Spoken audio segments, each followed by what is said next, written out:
नमस्कार, तुमच्या सगळ्यांचं स्वागत आहे मेलबर्नच्या या आगळ्या वेगळ्या शो मध्ये, ज्याचं नाव आहे बोरकस मीडिया प्रस्तुत talk kaleidoscope, telling stories and spreading smiles. गेल्या वर्षी सुरू झालेला हा शो आज 25 भागांवर येऊन ठेपलाय. ऑस्ट्रेलियासारख्या देशात, ज्याची लोकसंख्या केवळ मुंबई एवढी आहे, त्यात मराठी भाषेतील हा शो 1-2 भाग नव्हे तर तब्बल 13 भागांची मालिका चॅनल 31 वर प्रसारित होत आहे, दर शुक्रवारी संध्याकाळी 6 वाजता. कल्चरल डायव्हर्सिटी ही यापेक्षा वेगळी काय असते? ह्यामध्ये आम्ही वेगवेगळ्या बॅकग्राऊंडच्या मंडळींना आमच्या शो वरती बोलवतो आणि त्यांच्याशी गप्पा मारतो. आणि आज योगायोगाने आजच्या स्पेशल भागात महाराष्ट्रातील 3 महाकलाकार आलेले आहेत. मराठी मालिकांमध्ये 10-10 वर्ष किंवा नाटकांमध्ये कमीत कमी 500 शो तर नक्कीच करणारी सालस सोजवळ कविता लाड मेडेकर, स्वागत आहे. नमस्कार, थँक्यू. क्रिकेटच्या मैदानावर आणि नाटक, सिनेमे, वेब सिरीज या सगळ्या माध्यमांमध्ये लीलया वावरणारे, विनोदाचे अफलातून टायमिंग साधणारे विनय येडेकर सर, नमस्कार, स्वागत आहे. आणि विश्वविक्रम वीर, 3 नाटकांचे दिवसाला 5 शोज करणारे, 13,000च्या आसपास नाट्यप्रयोग, भारतीय नाट्य परिषदेचे अध्यक्ष, प्रोड्युसर, गेली 40 वर्ष अजूनही कडक एनर्जीने स्टेजवर काम करणारे मोरू, मन्या, माधव आणि प्रशांत दामले. नमस्कार. नमस्कार.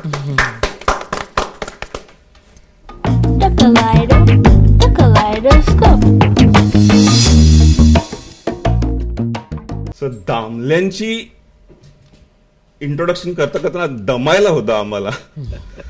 तुम्हाला काम करून इतकी वर्ष चाललेलं आहे तुमचं काम. लहानपणी कुठलं एनर्जी ड्रिंक किंवा च्यवनप्राश वगैरे खाल्लं होतं? लहानपणी मी खूप द्वाड होतो, तेव्हा खाल्लेला मार हेच बहुतेक एनर्जी असावी माझी. कसं वाटतं तुम्हाला ऑस्ट्रेलियात येऊन? आणि खूप छान वाटतं. मेलबर्न आणि मुळात ऑस्ट्रेलियामध्ये मी अनेक वेळा येऊन गेलेलो आहे. मेलबर्न, सिडनी, ॲडलेड या सगळ्या ठिकाणी माझे नाटकाचे प्रयोग झालेले आहेत. इकडचा ऑडियन्स आपला महाराष्ट्रातलंच आहे आणि नाट्यप्रेमीच आहे, त्यामुळे इथे नाटक सादर करताना एक वेगळा आनंद असतो, एक वेगळा चॅलेंज असतो कलाकार म्हणून. कारण आपण आमची टीम, मुंबईची टीम जी असते ती साधारण 22-24 जणांची असते. इकडची टीम असते ती आमची छोटी असते. कलाकार अधिक 2-3, एक साऊंड रेकॉर्ड, एक साऊंड आणि एक लाईट आणि 1-2 आमचे बॅकस्टेज आर्टिस्ट असतात. त्यामुळे इकडे काम करणं एक वेगळा चॅलेंज असतो. पण एकदा स्टेजवर गेल्यानंतर तो चॅलेंज आहे असं वाटेन असं होतं. कारण एक तर रिस्पॉन्स उत्तम असतो, कारण मराठी नाट्यप्रेमीच आहे तिथे जे नाटकाला येतात ते. त्यामुळे इकडे काम करायला पण मजा येते. आणि ॲज ए कलाकार म्हणून मला माझं कर्तव्य वाटतं की मी ऑल ओव्हर वर्ल्ड जायला पाहिजे मराठी नाटक घेऊन. पण Australia, New Zealand, America, Israel, Africa, Jalna, Beed, हे असं टाइम झोन आणि मेंटॅलिटी ऍडजस्टमेंट कशी होते तुमची एवढे ट्रॅव्हल? नाही, तू आता मला सांगितलेस तरी मी झोपू शकतो. शेवटी झोप परफेक्ट असली की तुम्ही मेंटली फ्रेश राहता. त्यामुळे जालना, बीड, औरंगाबाद, ऑस्ट्रेलिया. म्हणजे सांगू का, आम्हाला बरेच जण असं विचारतात तुम्हाला जेटलॅग वगैरे येईल, मग तुम्ही आल्यानंतर तुम्ही सेट, असं काही नसतं. आमचं इथेच ठरलेलं असतं की आता आम्ही ऑस्ट्रेलिया टायमिंग प्रमाणे आपण स्वतःला सेट करायचं. USA ला गेलो तिथल्या टायमिंग प्रमाणे आणि भारतात गेलो की तिथल्या टायमिंग प्रमाणे. त्यामुळे जेटलॅग आम्ही प्रशांत म्हणतो तसं येऊ द्यायचा नाही. तो यायच्या आधी पटापटा काम करायला सुरुवात करायची. मला एकदा आठवतं, युएसची आमची युएसचं टूर आटपून आम्ही we are suppose to land in Mumbai. पहाटे 1:45 वगैरे लँड होते नॉर्मली युएसची येणारी मध्यरात्री. तर ती फ्लाईट आमची काहीतरी गडबड झाली आणि आम्ही सकाळी 11 वाजता उतरलो मुंबई एअरपोर्टला. आणि माझा रात्री पुण्याला प्रयोग होता. तर एअरपोर्टवर उतरल्यानंतर आम्ही डायरेक्ट पुण्यालाच गेलो. इकडे तिकडे मग घरी जाणार, मग कंटाळा येणार, मग हे जरा झोप येते वगैरे. तिथून डायरेक्ट आम्ही पुण्यालाच गेलो. रात्री प्रयोग केला खणखणीत. आणि त्यावेळी ते US टायमिंग होतं रात्रीचं, त्यामुळे जागे होते सगळे. साखर खाल्लेला माणूस त्याचा प्रयोग होता ना? साखर खाल्लेला माणूसचा प्रयोग होता. तुमची सुरुवात कशी झाली होती? म्हणजे तुमच्याबद्दल मी जो रिसर्च केलेला आहे, तुमच्या गेल्या काही वर्षांमधली बरीच माहिती उपलब्ध आहे, पण मला तुमच्या यंग एज बद्दल आणि तुमच्या स्कूल आणि कॉलेज डेज बद्दल माहिती हवी होती जरा. नाही, ॲक्च्युली ना, म्हणजे बालपण आणि यंग डेज हे फारच घनघोर असं म्हणायला हरकत नाही. कारण मी काही रंगकर्मी होईन असं मला काही वाटत नव्हतं. म्हणजे त्या दिशेने मी जाईन असं मला वाटत नव्हतं. कारण माझी आवड गाण्याची होती, माझी आवड बॅडमिंटनची होती. त्यामुळे गाण्यावर माझा जास्त भर होता. कॉलेजमध्ये गेल्यानंतर डेफिनेटली इकडचे तिकडचे मित्र भेटतात, मग एकांकिका स्पर्धा, मग इंटर कॉलेज, मग तो थोडा चस्का लागला. पण 76 ते 82, 83, 85पर्यंत पॅरल थिएटर, त्यानंतर ग्रुपमध्ये काम करणं, म्हणजे काय म्हणतो आपण, संस्थांबरोबर नाही नाही मॉबमध्ये काम, एक्स्ट्रा किंवा मॉबमध्ये काम केल्यामुळे झालं काय की मॉबची मेंटॅलिटी काय असते ती कळली मला. तो एक मोठा फायदा झाला मला. त्यामुळे तो क्राऊड खेळू शकला नाटकाला. त्यामुळे कलाकार जे मॉबमध्ये आपण काम करतो ना, त्या मॉबमध्ये काम करताना कलाकारांचा मेन आर्टिस्टबद्दल व्ह्यू काय असू शकतो, किंवा काय असायला हवा किंवा काय नसायला हवा, हे सगळं ते 7-8 वर्षात मला कळलं. म्हणजे ते एक मला शिकायला मिळालं. आणि पहिल्या नाटकात तर मला एकच वाक्य होतं, बंगालीचा रोल होता, विनयला माहिती आहे, टूरमध्ये एकच वाक्य होतं, बंगालीचा रोल होता आणि एक वाक्य आणि एक गाणं, असं तो रोल होता. तिथे पण सुदैवाने झालं काय, माझे सगळे को आर्टिस्ट उत्तम मिळाले. म्हणजे लक्ष्मीकांत बेर्डे काय, सुधीर जोशी काय, पुरुषोत्तम बेर्डे, विजय कदम, त्यानंतर ही सगळी मंडळी, विजय केंकरे, विजय चव्हाण, ही सगळी त्यावेळची जी गँग होती ना, त्या गँगने खूप छान. मग नंतर मग मोरूची मावशी केलं. आणि मग हळूहळू सगळे चांगल्या लोकांबरोबर माझ्यापेक्षा जे उत्तम काम करतात, त्यांच्याबरोबर काम करायला मिळायला पाहिजे.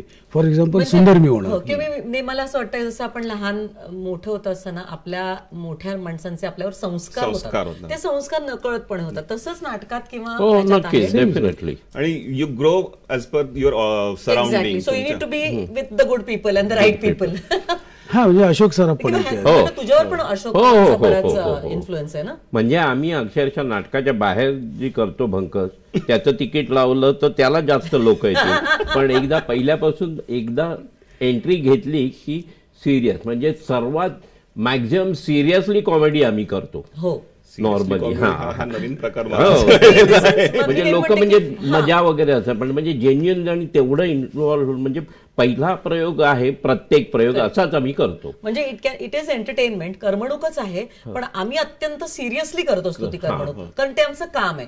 आणि ते जर नाही केलं तर आम्ही इतके काही शे प्रयोग करतो, तसं करू शकत नाही. लोकांना नाटकच आहे ना, ठीक आहे, नाही नाटकच आहे, नाटक आहे बाबा, प्रयोग आहे आमचा. थर्ड बेल नंतर बोलू नका, आम्हाला जायचंय, आम्हाला नाटक नीट करायचंय, धडधडतं. बेसिकली आमच्यावर तसे संस्कार झाले की we are answerable to the audience, असे संस्कार आहेत.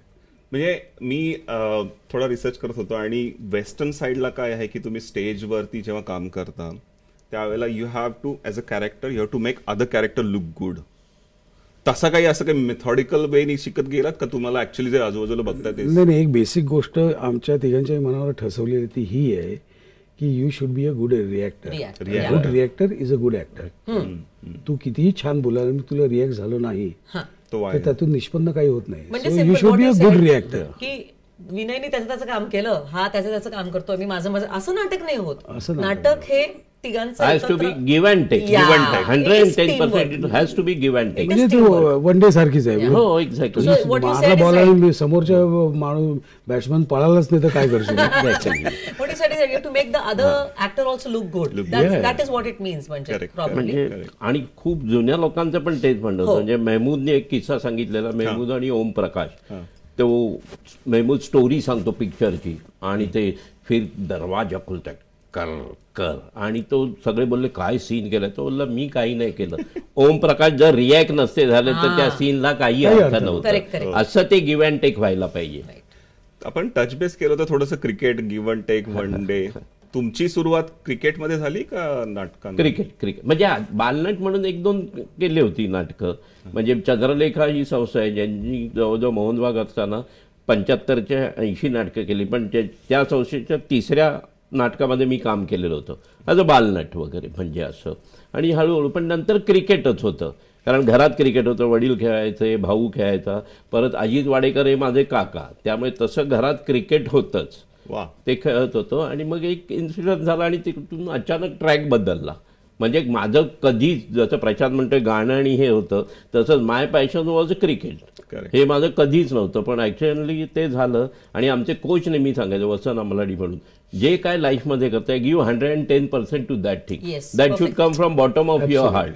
कारण कोणी तुम्हाला जबरदस्ती नाही केलं, एखाद्या गोष्टी तुम्हाला आवडते म्हणून करताना, मग गिव्ह 100% टू दॅट थिंग. आणि तसं ते ट्रॅक कधी बदलला आणि लकीली सगळी जवळची चांगली म्हणजे माणसं नट मंडळी भेटत गेली. अशोक सराफ बरोबर पहिलं, म्हणजे अशोक सराफ 14 वर्षांनी काम करत होते रंगभूमीवर गॅपनी, हसत खेळत.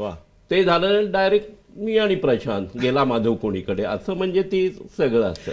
नाईलाजाने ते ज्या क्षेत्रात येतात ना, नाईलाज, आता काहीच घडत नाही तर इथे जाऊन बघूया, ते फार टिकत नाहीत. पाटाटा कॉन्सन्ट्रेशनच नसतं ना. You give 100% to any profession. आम्हाला माहिती नव्हतं की मी ऍक्टर होणार, but whatever you do, if you do it with 100% हे ते होतं. You will be successful. काही असेल. तुम्हाला माहिती नव्हतं तुम्ही ऍक्टर होणार? अजिबातच नाही. I stumbled upon acting. म्हणजे यू डोंट नो ना, I didn't want to become an actress. मी तर 12वीत तिकडे बाजूला उभी होते आणि ते डॉक्टर गिरीशोक आले ते एकांकिकेत काम करण्यासाठी. त्यांनी विचारलं तू काम करणार का? म्हटलं मला नाही येत, मी कॉन्व्हेंटची, मला मराठी पण एवढं येत नव्हतं. करून बघ. ओके, करून बघितलं. INTच्या स्पर्धेत केलं. पुढच्या वर्षी हा म्हणलं तसं मॉबमध्ये काम केलं. म्हणजे खरंच मॉबमध्ये, की not that I wanted to become an actress, but then opportunities मिळत गेल्या आणि मग then you give you 100%. So that's how it is. आमच्या रिसर्च टीमला, जी 6 कोटी रिसर्च टीम आहे, त्यांना शाळेत शिकले होते की दोघांचं भांडण तिसऱ्याचा लाभ. तसा काहीतरी किस्सा आहे असं मी ऐकलं की दोघांचं कोणातरी, एक मुलगा एक मुलगी यांचं भांडण झालं आणि तुमची एंट्री झाली. भांडण नाही, 11वीत मी असताना त्या वर्षी जिला मेन लीडसाठी सिलेक्ट केलं होतं तिचं आणि ज्याला मेन म्हणजे ऍक्टर म्हणून ज्याला सिलेक्ट केलं होतं त्यांचं भांडण होतं. ती म्हणली की मी हा असेल तर मी काम नाही करणार, आणि ते म्हणले तसं नाही होणार, we will decide who wants to work. म्हणून मग ती नाही म्हणाली, मग आता कोण उभी आहे तर अच्छा ही मुलगी, तू काम करणार, ओके, आणि मी गेले. So that is what it was. नंतर काही वर्षांनी कळलं की कवितानेच फूस लावली होती. तो मुलगा तुम्ही नव्हता.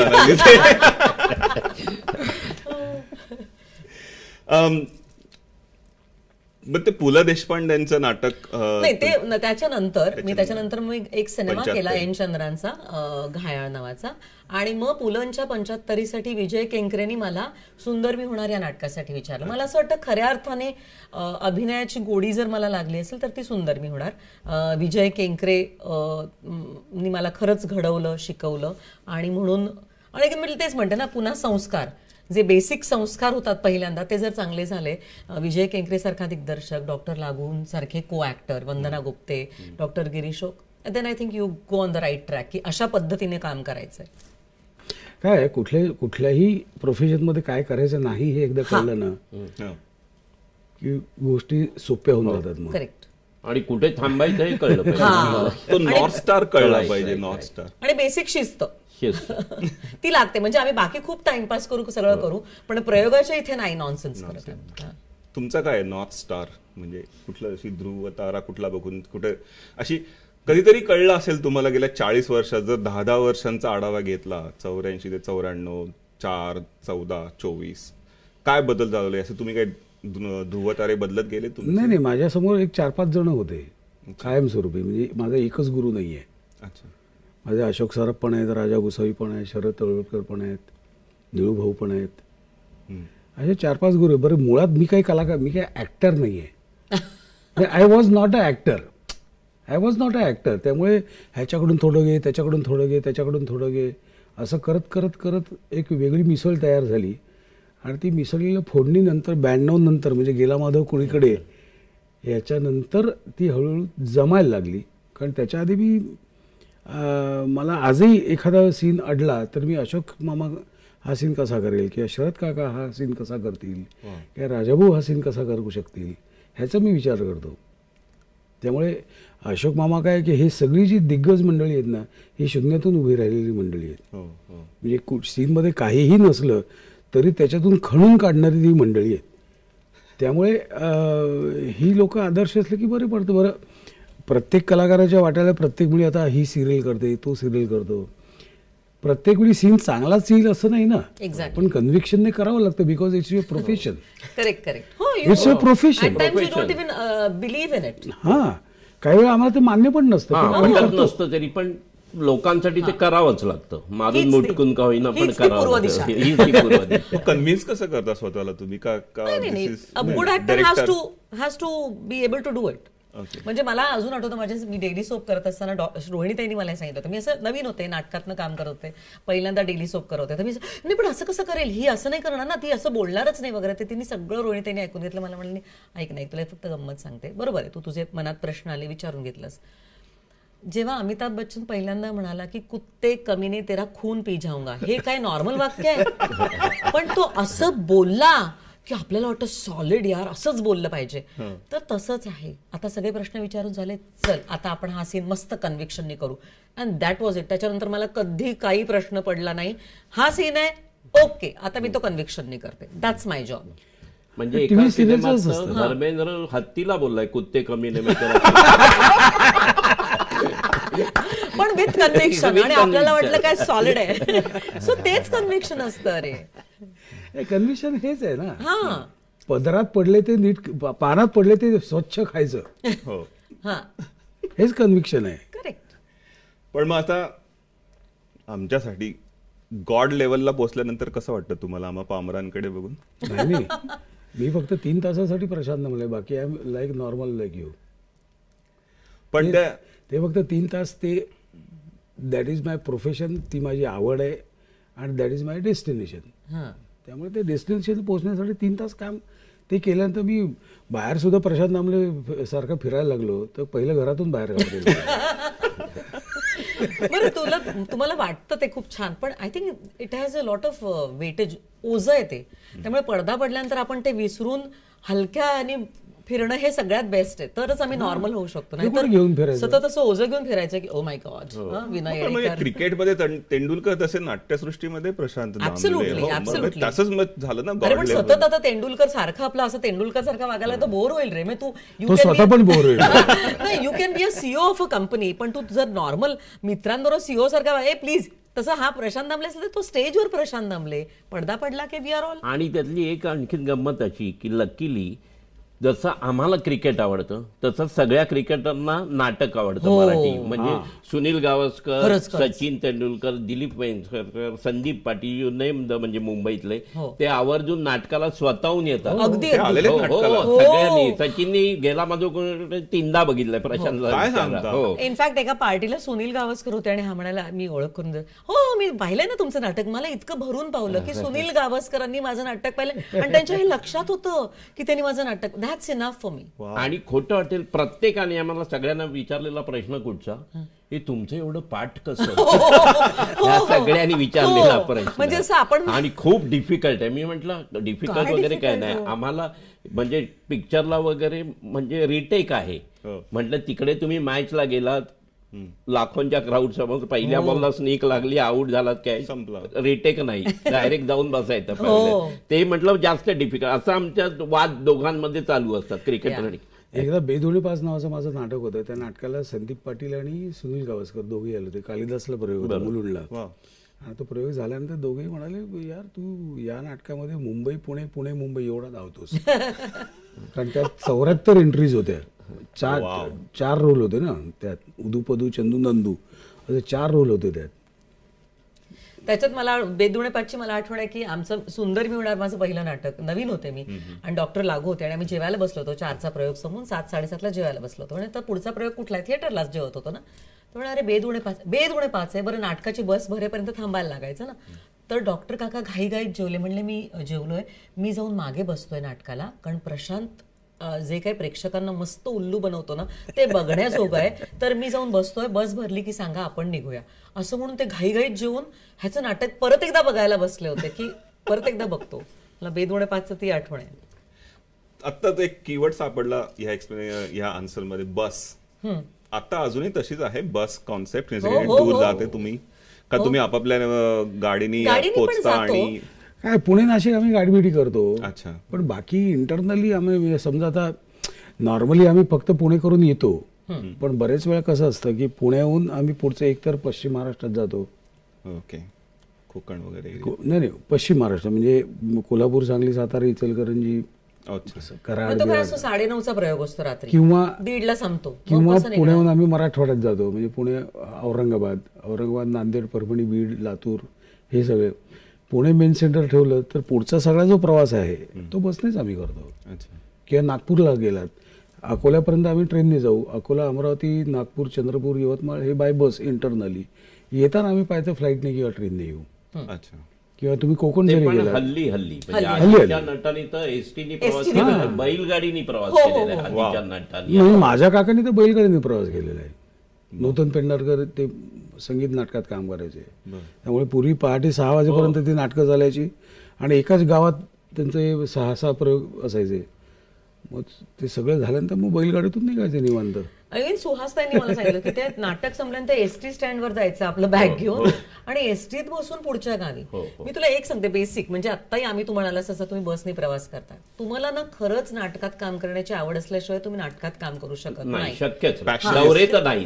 कारण काय आता काय पब्लिक ट्रान्सपोर्ट एसी वगैरे बसेस महाराष्ट्रात झाल्यात, पण आमच्यात कधीपासून यायचे सगळीकडूनच वारा येतो. मग तेच विचारत होतं की पूर्वीच्या काही बसेस गळ्याच्या पडल्या. रेनकोट घालून पण लोकांनी कल्चर कसं चेंज झालंय. रेनकोट घेऊन बसलेले बसमध्ये गळते करंट बस वगैरे असे पण प्रवास. पण आता हळूहळू बसेसची म्हणजे चांगल्या बसेस रोड करायला लागले. सुदैवाने महाराष्ट्रातले रस्ते पण चांगले व्हायला लागलेले आहेत. म्हणजे एक 60-70% रस्ते उत्तम झालेले आहेत. त्यामुळे जरा सोयीचा प्रवास होतो. पण काय गावांमध्ये राहण्याची सोय वगैरे पण तशी बेसिक असते. पण आम्ही जातो कारण आम्हाला नाटक कारण तिकडे गेल्यानंतर प्रेक्षक म्हणजे उत्सुक असतात रे नाटक बघायला. म्हणजे सोलापूर, पंढरपूर, अकलूज ही जी सेंटर्स आहेत ना, ही छोटी सेंटर्स आहेत, पण आम्ही करतो तिथे प्रयोग. आटपाडी नाटक पोचावं तिकडे. आटपाडी हे गाव आहे. आटपाडी हे गाव आहे कोल्हापूरमधलं, जिल्ह्यातलं. आम्ही तिथेही पण प्रयोग करतो. प्रयोग होणं महत्वाचं आहे. काय नाव तर अनेक जणांनी महाराष्ट्रात असून ऐकली नाही. 32 शिराळा, ब्रह्मपुरी, अर्जुनी, मुरगाव. काय ब्रह्मपुरी, अर्जुनी, मुरगाव, नागपूर लास्ट म्हणजे त्याच्याकडे छत्तीसगड सुरू होतं. चंद्रपूर, ब्रह्मपुरी, अर्जुनी, मुरगाव अशी गावं होती तिथे. तू म्हटलं त्यांचं ना सिडनी, मेलबर्न, ऑकलंड आणि ह्याच्यानंतर आम्ही हे पण करतो सगळं. का तर आम्हाला नाटक पोहोचवायचंय. भूगोलात मला किती कमी मार्क पडले असेल याचा मला अंदाज. पुणे नंतर मेलबर्न 2च माहिती आहेत, बाकी नाही. पण असं कधी झालंय का प्रोड्युसर्स जेव्हा तुम्ही काम करायला सुरुवात केली आणि तुम्ही जेव्हा ट्रान्झिशन पिरियड मध्ये होता, आता तुम्ही तुमची सगळी नाटकं तुम्हीच प्रोड्यूस करता, पण एक काळ असा असू शकेल की जिथे तुम्ही काही तुमची नाटकं आहेत आणि काही तुम्ही दुसऱ्या प्रोड्युसर बरोबर काम करत आहात, तर ते ट्रान्झिशन कसं झालं म्हणजे प्रायोरिटीज वाईज? नाही ते बेसिकली 2 गोष्टी त्यात महत्वाच्या असतात. की समजा आता मी निर्माता आहे, पण माझ्या म्हणजे दुसरा जो निर्माता आहे त्याच्याकडे जर उत्तम नाटक असेल तर मला काही कमीपणा वाटत नाही. मला नाटक चांगलं असणं महत्वाचं आहे. मला निर्माता म्हणून मिरवायचं आहे हा माझा हट्ट नाही आहे. म्हणजे साखर खाल्लेला माणूस आहे त्याचं उत्तम उदाहरण आहे. साखर खाल्लेला माणूस हे माझ्याकडे नाटक नव्हतं, माझ्या दुसऱ्या निर्मात्याकडे नाटक होतं. त्यामुळे त्याने मला जे विचारलं की असंच नाटक आहे तर आपण करूया का. मग चंद्रकांत कुलकर्णी आला, त्यांनी वाचून दाखवलं आपल्याला काय करता येईल, कसं करता येईल. मी केलं की त्यांच्याबरोबर नाटक. म्हणजे माझं काय असं स्वतः निर्माता असताना दुसऱ्या निर्मात्याबरोबर काम केलं. नाटक बेसिक नाटकाचा जो पाया आहे ती संहिता आहे. त्यामुळे चांगली संहिता उद्या विनय येडेकरकडे असेल आणि ती आवडली मला तर तो निर्माता म्हणून झाला तर मला त्याच्याबरोबर काम करण्यात काही कमीपणा नाही आहे. नाटक चालायला पाहिजे ना चांगलं. लिहायला बसतोय सो मला त्यात काही चुकीचं वाटत नाही. चांगलं नाटक होणं गरजेचं आहे. आणि सध्या आम्हा सगळ्यांचं दुःख असं आहे की आधीची जी लेखक मंडळी होती ती म्हणजे एक पिढीच संपली आणि हल्ली नवीन तेवढं असं म्हणावं तसं आम्हाला स्क्रिप्ट मिळत नाहीयेत. का कोणास ठाऊक, म्हणजे मुलं वगैरे म्हणजे आचार्य अत्रेंचं एक वाक्य होतं, तुम्हाला जर चांगलं लिहायचं असेल चांगलं वाचायला पाहिजे. ऑल ओव्हर वर्ल्ड बघा तुम्ही, मुलं कुठे वाचतात, वाचन क्षमता खूप कमी झालेली आहे. त्यामुळे तो प्रॉब्लेम झालेला असतो. आणि त्याचं कारण कसं माहिती आहे का, पूर्वीची जी लेखक मंडळी होती ना आधीची, म्हणजे जयवंत दळवी काय, मतकरी काय, अत्रे साहेब काय, ते फक्त लिहायची, नाटकच लिहायची. लिखाण त्यांचं फक्त त्याच्यावर त्यांचं अवलंबून होतं.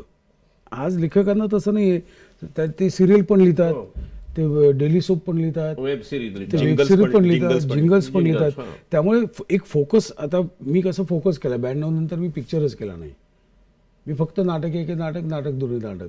आणि 92 साली नोकरी सोडली, ज्यावेळी मला 2 मुली होत्या. म्हणजे खाली आगच लागली पाहिजे, आग लागल्याशिवाय तुम्ही काम करत नाही, रॉकेट उडू शकत नाही, रॉकेट. तर ते हल्ली लेखकांचा तो प्रॉब्लेम आहे की त्यांना जगण्यासाठी अनेक उपलब्धी आहेत.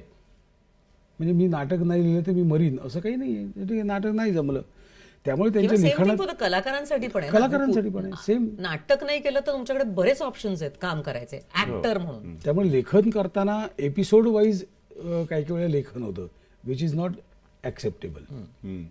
एपिसोड वाईज म्हणजे हा एपिसोड सटला, आता पुढचा एपिसोड झाला, पहिल्या एपिसोडचा दुसरा एपिसोड संबंध नाही, किती नॉट अवेलेबल आहे त्याप्रमाणे पण सीन सेटवर आज किती जण डेली सोपला वगैरे, आज कोण कोण आहेत, हे आहेत, बरं मग ह्यांचे सीन असं पण होतं. पण ही बदलत्या काळाची गरज आहे असं मानलं नाही. खूप लोकांना त्यामुळे कामधंदे मिळाले ना काम, सगळ्यात काम भरपूर लोकांना. आता 8 चॅनल, जवळ 7 चॅनल्स आहेत, 7 चॅनलचं त्यांचा प्राईम टाइम संध्याकाळी 6 ते रात्री 11 आहे. बरोबर. म्हणजे 6 ते 6:30, 6:30 ते 7, 7 ते 7:30, 7:30 ते 8, 8 ते 8:30, म्हणजे जवळजवळ 8 सिरियल रोज. आणि टॉकिंग अबाउट प्राईम टाइम, बाकी दिवसभर चालूच आहे सकाळपासून. म्हणजे 48 सिरियल चालू आहेत. 48 गुणिले तू 50 जरी पकडले तर किती लोकांना काम मिळाले बघ प्रत्येक याच्यामध्ये. मग त्यामुळे असं होऊ शकतं सगळ्या फॅकल्टीज मध्ये, म्हणजे टेक्निशियन सगळ्यांना उत्तम काम मिळालेलं आहे चांगलं. त्यामुळे आय एम जस्ट वेटिंग की तिकडे काम करून थकले की तुम्ही इथे या. काय रंगभूमी इज वेटिंग, उलट झाले हल्ली. काय झालंय, पूर्वी रंगभूमीवरून तिकडे जायचे, आता तिकडून इकडे येतात. त्यामुळे काय होतं, डेली सोप मध्ये वगैरे शिकायला वेळच नसतो कोणाकडे, ना कोणाला शिकवायला वेळ. जसं म्हटलं नाटकात कसं आपण रिहर्सल्स करतो, तुमची तालमी घेता, तुमचा दिग्दर्शक.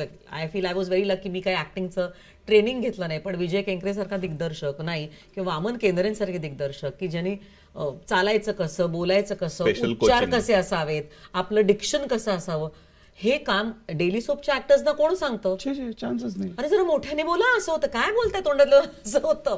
त्यांना माहितच नाही म्हणून मोठ्याने बोलायचं म्हणजे काय, आता आपण बोलतो ना तसेच बोलत असतात ते. त्यामुळे त्यांना दॅट इज अ प्रॉब्लेम. म्हणजे मी बऱ्याच माझ्या तरुण कलाकार मित्रांना सांगतो की बाबा तुम्ही ते 4-5 वर्ष काम करा, तुम्ही आत्ता टीव्ही सिरियल गेलं तर तुम्हाला पैसे मिळतील 1,500 पर डे, पण ते 4-5 वर्षात गेले तर कदाचित 3-3,500 रुपये मिळतील ना, तुम्हाला पैसेच कमवायचे ना. पण पैसे कमावणं आणि एक अभिनयाची आपली उंची वाढवणं, ह्याचा ताळमेळ साधायला पाहिजे. पैसे कमावणं शुड बी बाय प्रॉडक्ट. तुम्ही उत्तम काम तर तुमचा खर्च तुम्ही मर्यादित ठेवलात तर खूप पैसे मिळायला पण लागत नाहीत. That is one more thing. पण जे मी प्रशांतकडनं कायम शिकले की ऍक्टर्स किंवा आमच्या या क्षेत्रातच ना पैसे मिळायला लागले की जनरली मराठी कलाकारांमध्ये तसं होत नाही की आपण आपल्याला आपले संस्कार असतात की आपलं चादर बघून पाय पसरतो वगैरे, तसं तर खर्च आटोक्यात ठेवायचे. This is our income, typical middle class mentality, but which works beautifully. की म्हणजे हे तुमचं इन्कम आहे, मग हे तुमचे मेडिक्लेम, हे तुमचे इन्शोर्ड, एवढे खर्च करा. मग तुम्हाला समजा पॉश गाडी नका घेऊ, बाय बेसिक कार. सो ह्या गोष्टी जर सगळ्या व्यवस्थित झाल्या तर यू कॅन इझिली सर्व्हाइव्ह. आणि सगळी गणित मिळून एकच येतात. म्हणजे एखादं चालणारं नाटक एखाद्या चांगल्या सिरियलपेक्षा उत्तम पैसे मिळतात कलाकाराला, असं आहे. कधी कधी नाटक नाही चालत, किंवा कधी कधी ती सिरियल पण क्लिक होत नाही, काय नाही. तर त्यामुळे शेवटी ते गणित सेम, तुम्ही तुमचं ठरवायला पाहिजे नक्की आयुष्यात तुम्हाला काय करायचं. That is important. सुधीर भटकडे एकदा मी नाईट वाढवून मागितली होती ब्रह्मचारीच्या वेळी. ब्रह्मचारीच्या वेळी 86 झाली. तर तुला काय नाईट वाढून पाहिजे म्हटलं. हो, तू बघ ना थोडीशी. त्यावेळी नाईट होती 75 रुपये. तुम्ही म्हटलं 100-125 झाली. तर बघ, एक काम करूया, मी प्रयोग वाढवतो. म्हणजे सगळ्यांना पैसे मिळतील. क्या बात आहे. तुला किती महिन्याला एवढं बजेट आहे ना तुझं, एवढे पैसे मिळवायचे आहेत ना तुला, ठीक आहे, मग एवढे पैसे मिळतील ह्याची मी तुला खात्री देतो. मी नाईट प्रयोग वाढवतो ना. मग तुलाच काय एकट्याला, सगळ्यांना मिळवू देत 20-22 जणांना. वा, कलेक्टिव्ह थॉट. तुमच्या तिघांचा अनुभव माझ्यामध्ये 100 वर्ष तर नक्की होईल कलेक्टिव्हली. कधी विचार करून बघितलं असं की आपण कुठं सुरू केलं होतं आणि कुठपर्यंत पोहोचतोय आणि कुठं जायचंय असं? I don't think so.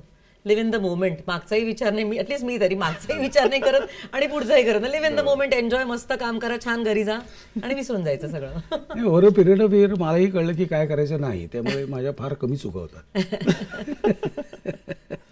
Vinay sir? Enjoy each and every movement of life, enjoy. Correct. आता कसं आलं मेलबर्नला, इथून लगेच DFO ला जायचं वगैरे, एन्जॉय. मेलबर्न बाहेरच्या लोकांना सांगण्यासाठी DFO म्हणजे डायरेक्ट फॅक्टरी आउटलेट, ही मोठं शॉपिंग मॉल आहे आणि त्याच्या बऱ्याच शाखा आहेत मेलबर्नमध्ये. शॉपिंग हा आवडता प्रांत आहे. अर्थात सगळं सांभाळून आम्ही करत असतो. Correct. त्यावेळी ते म्हणजे आता उद्या प्रयोग आहे तर प्रयोगाच्या दिवशी अजिबात नाही. मग काही नाही, हा म्हणेल की तुम्ही 9:30ला, नाही 9लाच आम्हाला थिएटरला जायचंय, कारण आम्हाला सगळ्या गोष्टी व्यवस्थित पाहिजेत. सो तेही प्रॉपर फोकस, त्या दिवशी कुठे इकडे तिकडे जाणार नाही. पण एकदा प्रयोग संपला की नोबडी कॅन स्टॉप अस. आम्ही आमचे राजे. मग टूर वरती असताना कडक प्रिन्सिपल कोण असतं शिस्तीचं? I think you have to be your on.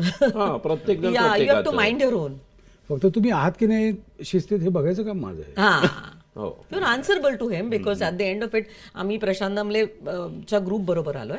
So पण you have to mind your own things. I am answerable to organizer. Organizer is answerable to the audience. या म्हणजे अल्टिमेटली प्रेक्षक मायबाप. So whatever we do it goes through him. आता अभिजित इकडचा organiser आहे बरोबर, AV entertainment. तर पूर्वी कसं म्हणजे नाटकात पण होतं, कलावैभव किंवा चंद्रलेखा या बॅनर बघून नाटकाला यायचे लोक. करेक्ट. पण तसं आजही आहे की प्रशांत दामलेचं नाटक बघायला येतातच ना. नाही ते बॅनर बघून यायचे. म्हणजे अनेक वेळा कलावैभव किंवा 2-4 कंपन्या अशा होत्या की त्यांनी कलाकारांची नावं पण टाकायची नाहीत. संस्था नाटक कंपनी आपण म्हणतो, कलाकारांची नावं पण टाकायची, फक्त नाटकाचं नाव असायचं. करेक्ट. नाटकाचं नाव आणि कंपनीचं नाव, त्याच्यावर नाटकं यायची, त्याच्यावर ऑडियन्स यायचा नाटकात. या कंपनीचं हे नाटक आहे, चांगलंच असणार.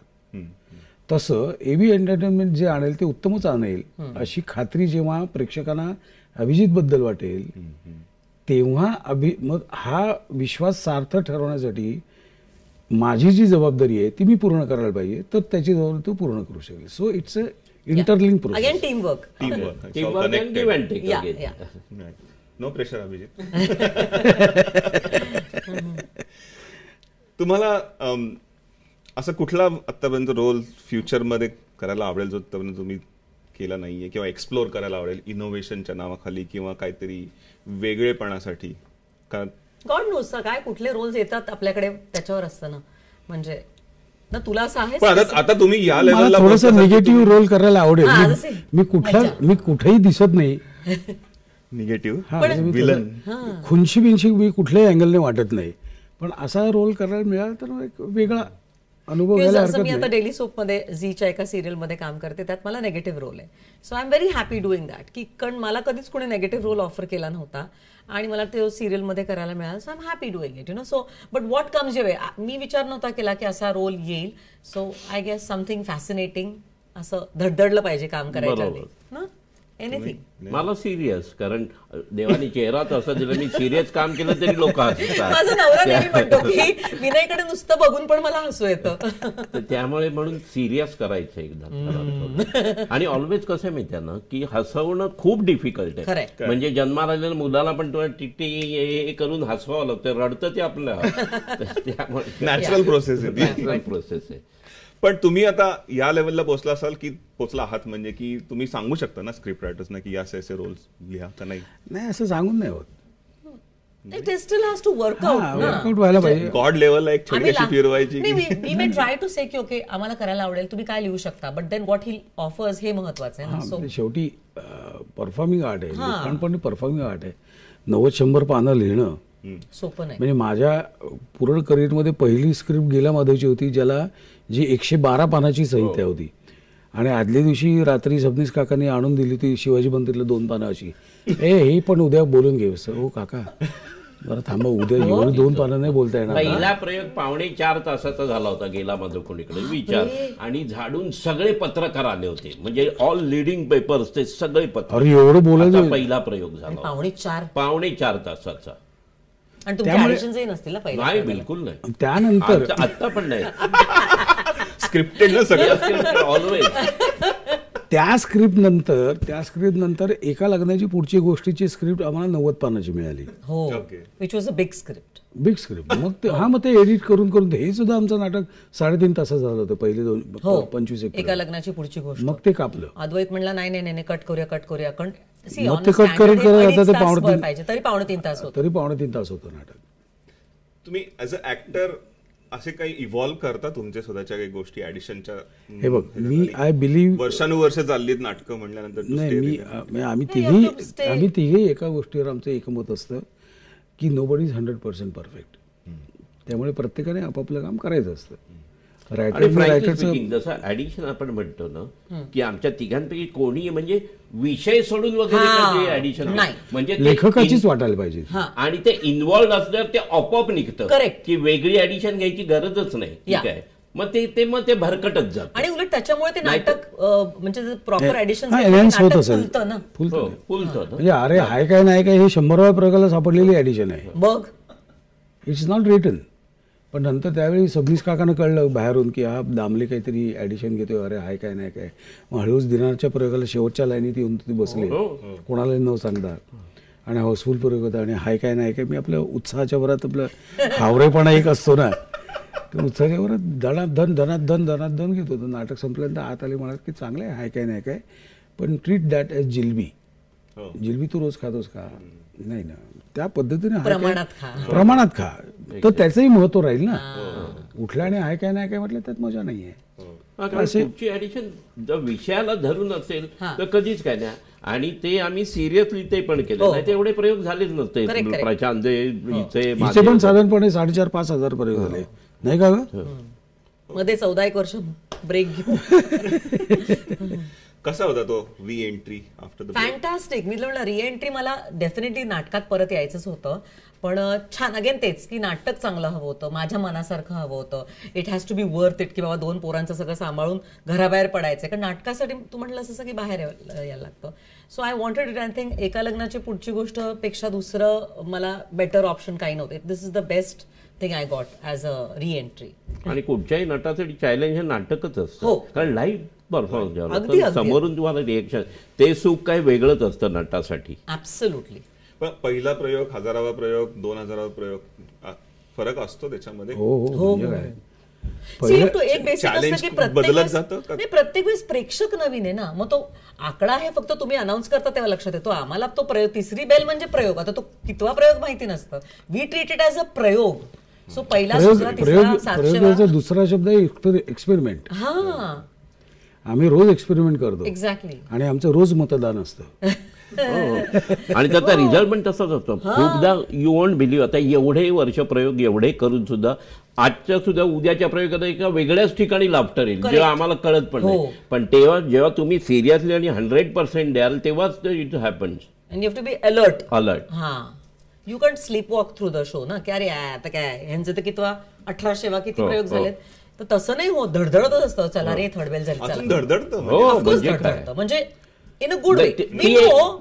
एक टाईपची एनर्जी लागते नाटाला की तसं होणं. ते टेक्निकली काय फरक पडलेला आहे इतक्या वर्षांमध्ये? असं टेक्निकली खूप जास्त फरक पडला असातला भाग नाही, पण म्युझिक ऑपरेशन मध्ये फरक पडलाय. पूर्वी स्पूलवर वाजवायचं म्युझिक. स्पूल गेला माधवला तर टेप रेकॉर्डरवर वाजवायचं. कॅसेट तो काळा असायचा ना बटनवाला. हा, असं जवळजवळ 40 एक प्रयोग केले तसे आम्ही. ते काढायचं परत असं असं ते बोट घालतो असं ठेवायचं परत घालायचं परत काढून परत असं. पण मग पुढे मागे नाही व्हायचं काय क्यूज व्हायचं ना कधी व्हायचं. पण म्हणजे त्या टेप रेकॉर्डरवरून स्पूलवरून आता आपण ते सीडी आणि ते सगळं सीडीवर आले. सीडीवरून आता आपण ते तुमचं MP3 वगैरे असतील काय म्हणतो डिजिटली आयपॅडवर आले. पण कारण का प्रेक्षकांसाठी नाटक हा अनुभव हा एकत्रित असतो सगळं लाईट म्युझिक आणि माईक्स पण आले ना आता. माईक्स पण आहे. पूर्वी लाईट्स ते बरण्या असायच्या मोठ्या फिरवायच्या बरण्या होत्या. पूर्वी एवढं मोठं ते बरण्या 15-20 बरण्या घेऊन फिरायचं. आता सगळं कॉम्पॅक्ट झालं. आम्ही पण सगळे जण ओल्ड स्कूलचे होतो, माईक्स लावले ना तरी पण आम्हाला प्रोजेक्शनची सवय झाली की आपला आवाज शेवटच्या प्रेक्षकापर्यंत पोहोचला पाहिजे. दॅट टू विदाउट माईक असे आम्ही आतापर्यंत केले. माईक लावलं तरी आम्ही तेवढंच बोलतो. सिमोनला आता तेच सांगणार होतो की गरज नाहीये कारण आमचा म्युझिक ऑपरेटर आहे ना, माझा एकदा माईक बंद पडला होता तर तो म्हणला काहीच फरक पडणार नाही मॅडम, तुमचा आवाज तसाही पोहोचतो कारण तुमचा आवाज मी इकडनं कमी करतो कारण तुम्हाला प्रोजेक्शनची सवय. आपण इथून बोलतो, पोटातून बोलतो, घशातून बोलत नाही कारण that is the basic thing. तर त्यामुळे आम्हाला काही फरक पडत नाही. माईक असो नसो काही नाही, आपला आवाज शेवटच्या प्रेक्षकापर्यंत पोहोचला पाहिजे विदाउट माईक. आता प्रोजेक्शन प्रेफरन्स काय तुमचा, with mic without mic? That is how we are trained. काहीच फरक, माईक नसला तरी फरक पडणार नाही.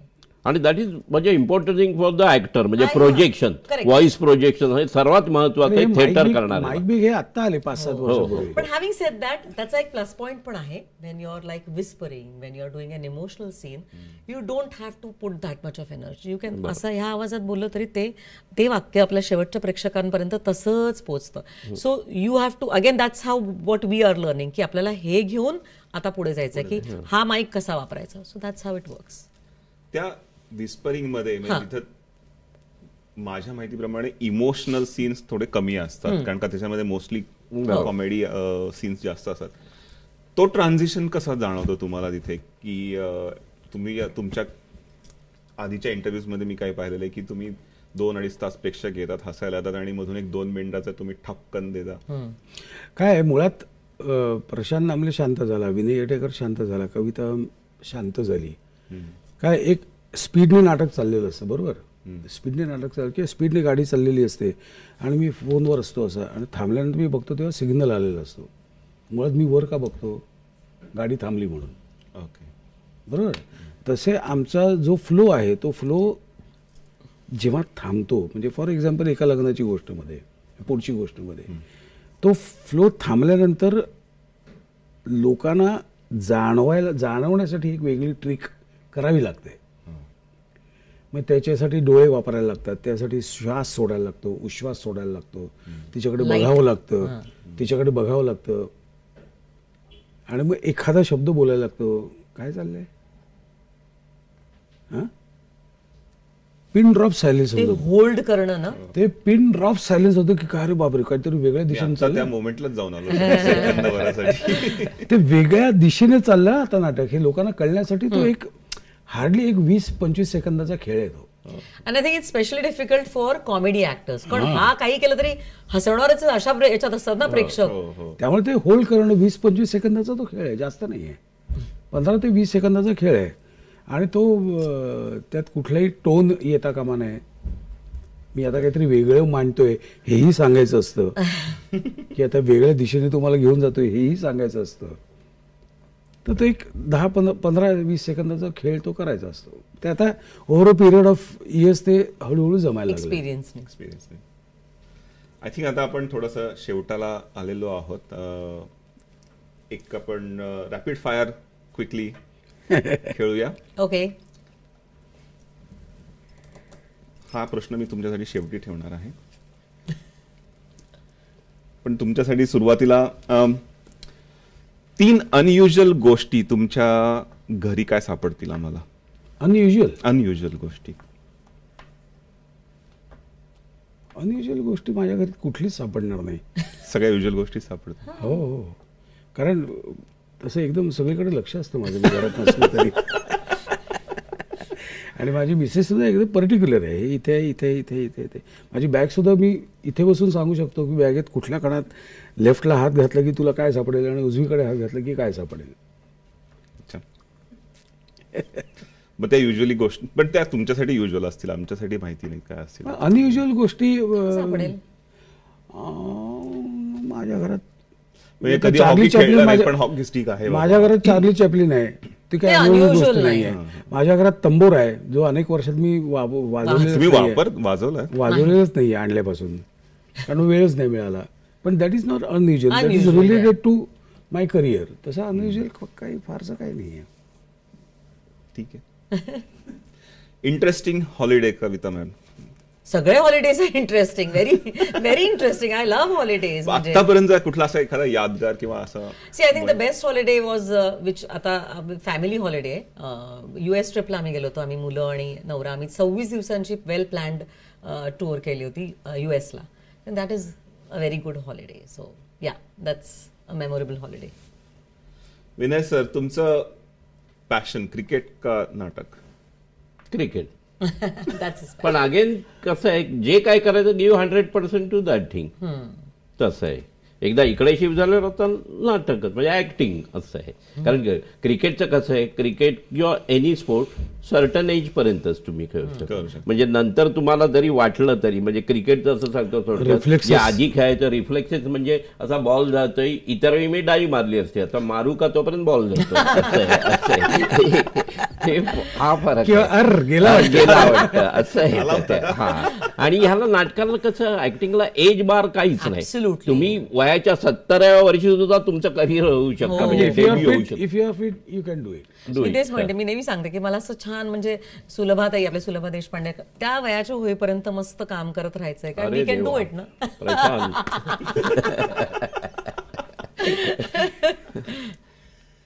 तुम्ही ग्रम्पी मूड मध्ये असाल तर तेव्हा तुम्ही स्वतःला कसं कमबॅक करता? ग्रम्पी मूड म्हणजे असं सॅड सॅड असं नसतो जनरली.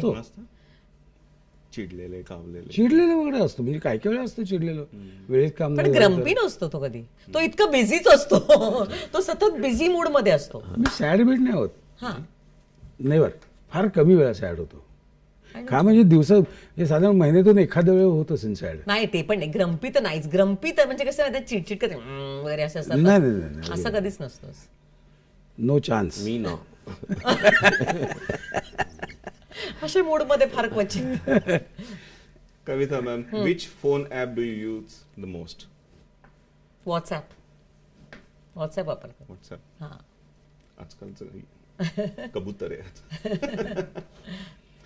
विनय सर, जर तुम्ही $1 मिलियन लॉटरी जिंकलात तर काय कराल? एवढीच बस ह्याच्यात काही एक्साइटमेंट होतं. हा, एक्साइटमेंट नाही. वेगवेगळ्या ठिकाणी, म्हणजे आतापर्यंत मी आधी पण 2-3 मेलबर्नला ते केवळ मॅच बघायला, वर्ल्ड कप बघितलाय वगैरे वगैरे, तर असं ते. आणि मला पण फिरण्याची, फोटोग्राफीची खूप आवड आहे, तर ते सगळं करीन. ट्रॅव्हल. लास्ट एक प्रश्न आता तुम्हाला. ओके, तुम्हाला शेवटी विचारतो. कविता मॅम, फेम और money? Both. That cannot be a choice. Both. पण can it be one without other? नाही. No. Actually, fame comes eventually with your work. कलाकाराच्या आयुष्यात आधी काय येतं जनरली, आजकालच्या कलाकारांच्या आयुष्यात? I think appreciation. Fame म्हणजे may be fame is that part की people start recognizing you, they appreciate your work, money will follow. You know what? So again तेच की काम तुम्ही तुमचं 100% करा, people will appreciate you, you will be known, fame मिळतं, and then money definitely follows. आणि मग DFO is there. या सगळ्या करिअरमध्ये सगळ्यात महत्वाची गोष्ट आहे तो पेशन्स. पेशन्स असले की तुमचं फेम पण येतं आणि पैसे पण येतात. तुम्हाला घाई किती आहे त्याच्यावर फार अवलंबून आहे. हा, म्हणजे तुम्हाला चला झालं, उद्याच मला हे घ्यायचं, परवाच मला नाही, तसं नाही. It takes 3 to 4 years, 5 years, 6 years, depends. Foundation create व्हायला तुम्ही वागताय कसे, बोलताय कसे, अप्रोच कसे होत आहे, खूप गोष्टी काउंट होतात. ट्रू. विनय सर, तुम्ही जर डिनर पार्टी ऑर्गनाईज केली आणि 3 कुठल्याही मंडळींना बोलवायचं झालं पार्टीसाठी, कोणाला बोलवाल तुम्ही? मित्रच, कारण सगळे मित्रच, म्हणजे कुठचंही काही, म्हणजे आणि लकीली दोन्ही ठिकाणी क्रिकेटमध्ये पण आहेत आणि नट मंडळी पण सगळेच मित्र आहेत, आणि ते सगळेच असतात. म्हणजे जेव्हा कधी मी पार्टी करतो सगळे झाडून असतात. मला वाटतं विनय हा जगत मित्र आहे. म्हणजे हो. जगाचा मित्र. येस. मग तीन हा प्रॉब्ली रॉंग क्वेश्चन. 300 वगैरे विचार, मग तो 300 सांगेल. 300 300 लोकांची नावं सांगू शकेल. म्हणजे एकदा शाळेत होतो आणि वाढदिवस होता, तर घरी मी सांगितलं माझे काही मित्र येणार आहेत. तर आई आणि बहीण म्हटलं ओके नो प्रॉब्लेम, आणि अख्खा वर्ग आला होता. म्हणजे त्या दमल्या शेवटी सगळं करून.